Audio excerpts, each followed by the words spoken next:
there's been a roster change in the competitive Overwatch scene that has come as a shock to the community, as well as one that is debated about how appropriate it is in regards to timing. The move I'm talking about is, of course, Talespin leaving Team EnVyUs in the middle of the Overwatch Apex tournament that's taking place in South Korea. The news is or announced rather, a couple of hours after the quarterfinal draw was performed. And whether or not the decision actually took place after that draw, or if it was all settled before, then the news was finalized and released after it, is something that hasn't really been determined yet, or at least it's something I don't know of. But regardless, Talespin has decided that he does not want to play with Team EnVyUs anymore, and he is stepping down immediately. And so EnVyUs is now going to have to find a replacement for him to play in this coming Monday's match against Rogue in the quarterfinals. And I wanted to talk about this move because there's been a couple of changes recently in the Overwatch scene regarding rosters, as well as I think a bit of a shift in the roster culture of Overwatch at a competitive level. But I wanted to focus more on like the timing of a move itself and why it's bad for either a player to step down or for a team to change its roster in the middle of a tournament. So Monte Cristo had tweeted this out about 18 hours ago on Twitter. He said, "It's pretty pathetic that 3 out of 4 Western teams have had a roster change since being invited to Apex. Meanwhile, 0 Korean teams have changed." He had a follow-up tweet to this saying, "I appreciate if players want to leave, but finish your commitments first. Damn." Now, obviously, Monte Cristo is frustrated, but why is he frustrated in this case? Well, changing a roster in the middle of a tournament is something that can harm the overall competitive level of that roster. Because, and I think that depends largely on the circumstances. Now, to clarify, this isn't subbing out a player with a sub that you've had on the back line for a while, that you've accidentally been playing between the two of them. It's not that. This is a player leaving a team bringing on new players, and then having them start to play for the team in the middle of a tournament. Those are like the two situations that we're looking at here. Now, the examples that Monte Cristo is referring to are NRG, Reunited, and EnVyUs. And so, the Reunited move took place on October 5th when KYB stepped down, and then 2 days later they announced his replacement. Pardon my scrolling. Onigod. I apologize for not knowing the names in advance, but I'd rather just have everything in front of me. So, KYB's reasons for stepping down that he gave was that, the professional life moved way fast for him and he wanted to reconsider if this is what he wanted to do. I think that's an okay reason. I think that's fine. And the thing that makes this move okay to me is the fact that this was handled before the Apex tournament actually started. And so, even though Onigod might not have had much time to practice with the team, at the very least, Reunited has been able to keep the same roster through all of Apex in terms of what they played with, even if they were invited and they had a different roster beforehand. I'm quite fine with the KYB case. The next case that occurred was the NRG, where it was announced that they had brought on Numlocked and Clockwork into the team, and because of that, Gods and Pooks had decided to step down from the team. Now, some of this move, there's a couple of role changes that are occurring here. There's a lot of talk that Gods wants to stop playing DPS and go onto a tank role, and I think it's Clockwork. It's just Clockwork. That was changing from tank to support. But there's a couple of role changes in there. But this took place on October 31st in the middle of the Overwatch Apex tournament, and people remember that. NRG was having some difficulties anyway performing this tournament, and they actually didn't get out of their groups, and they didn't play so well once this new roster actually got fielded, and people had their expectations and explanations as to why, and we'll talk about that in a minute as we talk about this next case as well, with Talespin deciding on October 15th or 16th, I think it's 15th, that he was going to leave EnVyUs, and Talespin himself decided to elaborate a little bit on why he left the team, and I'm going to go ahead and read from his twitlonger here. All these links will be in the description of the video, guys, so if you want to check them out for yourself and see what I'm looking at, what I'm referring to, it's all going to be there for that one. And there's a couple of things about Talespin's twitlonger that rubs me the wrong way, and it rubs me the wrong way because it plays into a reason why teams shouldn't change rosters and why players shouldn't leave teams in the middle of a tournament. So, Reading from Talespin's tweet longer, it says, "If I had to offer up a vague explanation for leaving, it would be that I felt like the effort I put into the team wasn't being matched by certain people. For example, it was very difficult staying motivated when you're sitting there for hours going over maps and strategy, and you realize you've been talking to yourself and maybe one or two others chiming in occasionally while everyone else is listening." The quotations are his own. "I also had some issues with some irresponsible behavior that happened fairly often, but I won't go into that. Needless to say, traveling 5K miles to stay in another country for weeks while dealing with issues like these on a daily basis can lead to being burned out twice as fast, and it got to the point where it felt like that it wouldn't change, and I had to make a decision for myself. Maybe it was unrealistic for me to expect every player to match my level of effort, but at this level of competition, I felt like it was what we needed to do, and we weren't. As I said before, there were a lot of other things that added up to this decision, but this was the heart of it." Okay, so that's his reasoning for it. But then we also get like a hint of another reason as to why when we go through, and then he mentions like just some ending thoughts here about my teammates, and they're overall positive. You know, Harry Hook is an awesome person. Chip Sajan is honestly one of the nicest people. I hope I pronounced the second half of that right. Chips is a wonderful guy. I got to talk with him myself. Coco was always trying his best. Hulk was a great overall game sense. And, you know, and then, you know, there's like another sentence of, you know, describing them as a person and, you know, like good things about them and quality. Taimu, ellipses, has good aim. All right, so kind of hinting at that maybe that some of his reasons for leaving was that he and Taimu didn't get along. Taimu actually had a reply to this on his own tweet longer. Again, the link will be there. I'll go ahead and just sort of read into like the main paragraph of this one where Taimu replies to Talespin, and he says, "What people miss completely in this case is that, yeah, me and Ronnie had our beef. Not too much, and it was mostly due to our contradicting personalities, and we worked around it pretty well. We always had tons of fun in real life, and in-game we just scraped by due to different views of how to practice and how to play the game. Not that we still didn't have fun playing together sometimes. It's almost a miracle we actually played the game together for this long, ha ha ha." Taimu also felt like adding on that, "P.S. to all the people reading this, my stream personality is not how I function in a team setting." He felt like elaborating on that one. So ultimately, you kind of get a sense that, there was some beef between Talespin and Taimu, but Taimu was kind of like, "Yeah, no, we had it, but I think we made it work a little bit.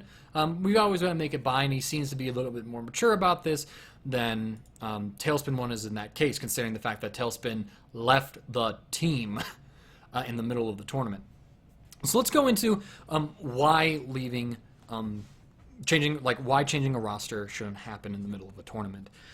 Building up a roster synergy takes some time. You have to figure out how to get the players to communicate together. You have to figure out how a player's hero pools are going to match up together. Changing a DPS player can actually have, even as little as that, can change an Overwatch team drastically, because one DPS player pools could be completely different from another's. For example, you could have one DPS player. I can't think of an example from the actual scene in my head, but I know there are examples of this one in this case.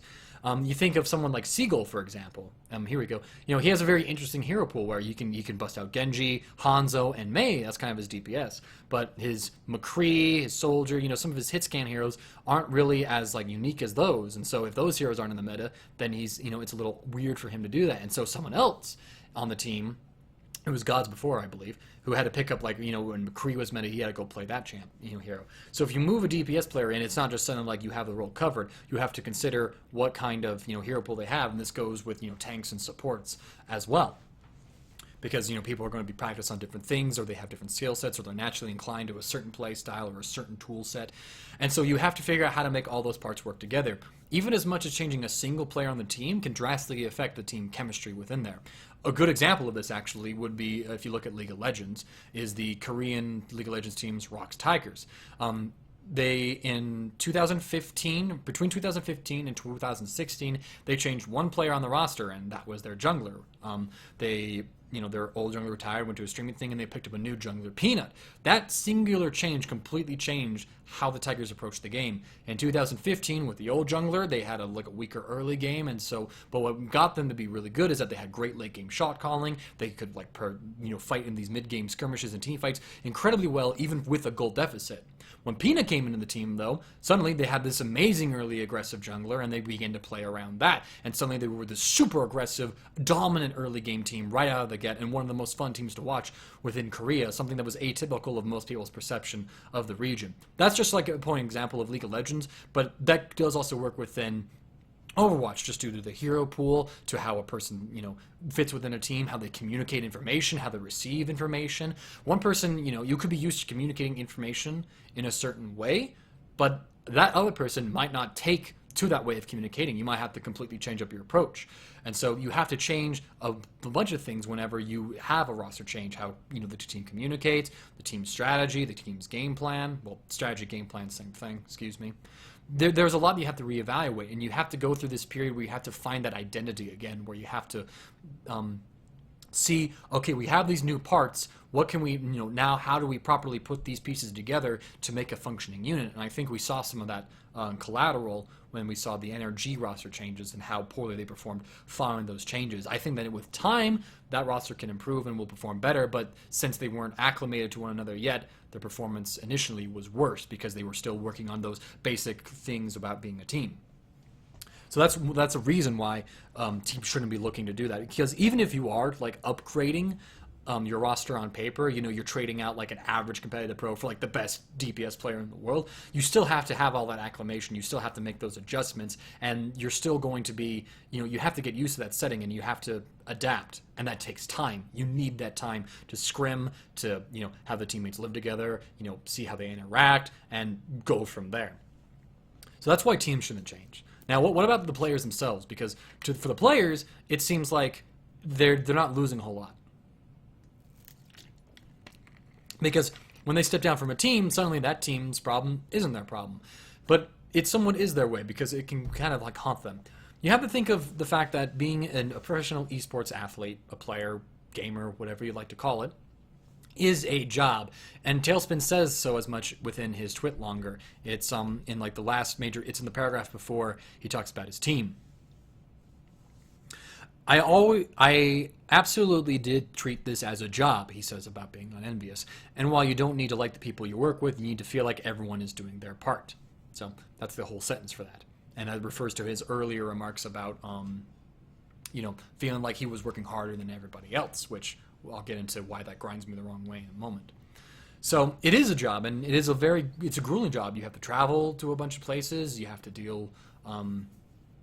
You have to practice a lot. It's not playing the game, it's practicing. You have to go into solo queue, learn a hero. You have to keep your mechanics up. You have to scrim other teams. You have to formulate strategy and like learn new strategies with the others. You have to kind of like keep in mind what the coach is saying. You got to be trying to work well with your team.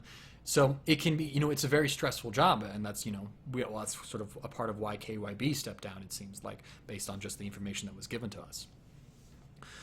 So it is very much of a job. And in the real world, or at least in the, sort of like, I guess like there's the standard job industry, okay, we're talking about like service industry, some office work, retail, restaurant kind of work. There's a cultural expectation, at least within the West, that you should put in a 2 weeks notice before you quit.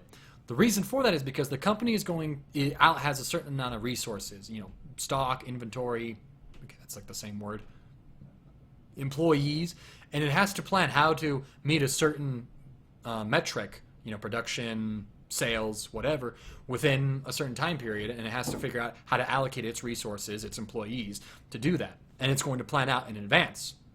It's not a day-by-day thing. They have to think weeks in ahead. That's why schedules are made out in advance.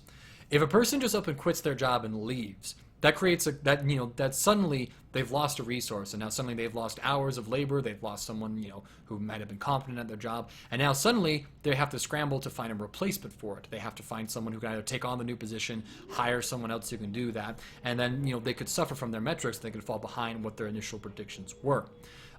So like an example of this that's a real world one would be like a fast food job. Say you have like 8 employees in a fast food restaurant, covers all the positions within the store. Say one person doesn't show up, and you try to call in a couple other employees, but none of them's available. So now suddenly you have to work that shift with less staff than you intended. Now somebody, or the entire store, has to pick up the slack of that one guy. But it's not just for that one day. It's for all the other days that you plan for that employee to be there, but now he's no longer there. So suddenly you have to completely change your plan. That's a bunch of extra stress. That's something that can harm the product, the overall quality of the product as well. And it can be something that can jade other employees. Just be like, oh man, that guy should have been there. And they can harbor up negative feelings for that. So coming back now to the Overwatch case, this is, or to competitive esports in general, doing that sort of function and that move, pardon the vacuum upstairs, doing that function is going to hurt your entire team as well, because it's even more strenuous. Because that team, that organization planned for you to be there through that entire tournament. You had that, you had the plans that he was going to be there. You had an identity for the team. You had a function for the team. You had strategies based around the roster that you had. If you step down and leave, suddenly those 5 players in Overwatch that you've left stranded, as well as the coaching staff, suddenly have to scramble to figure out a way to make up for that. They have to find a new player. They have to find, they have to rebuild that identity because they have to acclimate the new person into the team and see who can cover what role within the team. It causes a huge shakeup within that one. And that's something that should take place after a tournament is held on through. Now, in the case of Talespin, all right, I get it. You are frustrated that you feel like no one is working as hard as you have. Well, to me, you really undercut that message the moment you decided you are not going to wait another 6 days to play the quarterfinal matchup that your team is coming up to, and you're just going to leave and leave it on everybody else. Like, you're the hardest working person on the team, says the guy who quit in the middle of a tournament.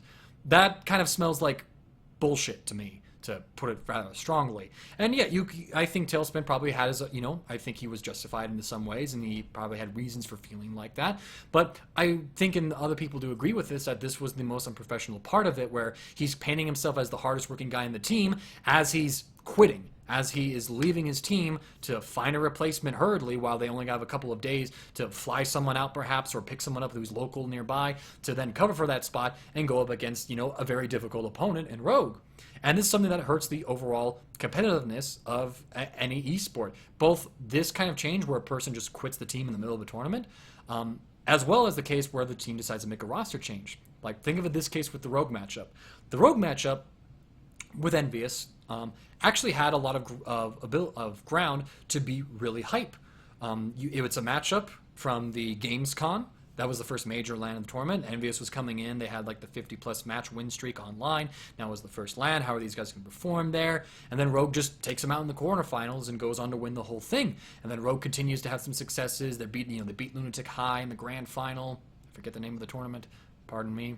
And then EnVyUs has been struggling. They haven't been able to win the major LAN to come yet.